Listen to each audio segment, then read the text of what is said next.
Je m'appelle Daniel Jean-Baptiste, je suis un jeune pasteur et j'avoue que c'est quand même rare de voir un pasteur qui décide de pousser les limites de la religiosité pour parler d'un sujet si tabou.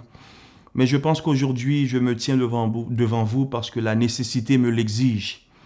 Quand nous laissons au système d'éduquer nos enfants sur un sujet si tabou, je pense que ça crée un conflit identitaire. Et c'est la raison pour laquelle j'ai décidé de rédiger ce livre en résistant à la tendance de préjugement.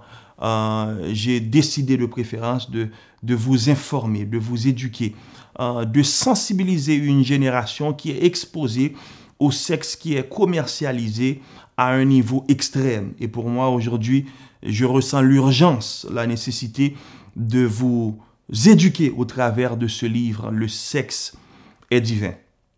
Mon objectif principal n'est pas de vous juger, mais c'est de vous responsabiliser par rapport à cet acte qui a un impact éternel, bien que le plaisir se prend ou la jouissance a une période temporelle, mais j'aimerais te dire que l'impact, les répercussions, les ramifications de cet acte sera jusqu'à l'éternité. Alors, dans ce livre, je parle de l'importance que cet acte a aussi sur nos destinées. Parce qu'à chaque fois qu'on se met avec quelqu'un, on donne accès à cette personne, aux profondeurs de notre âme et à la destinée à laquelle Dieu nous appelle.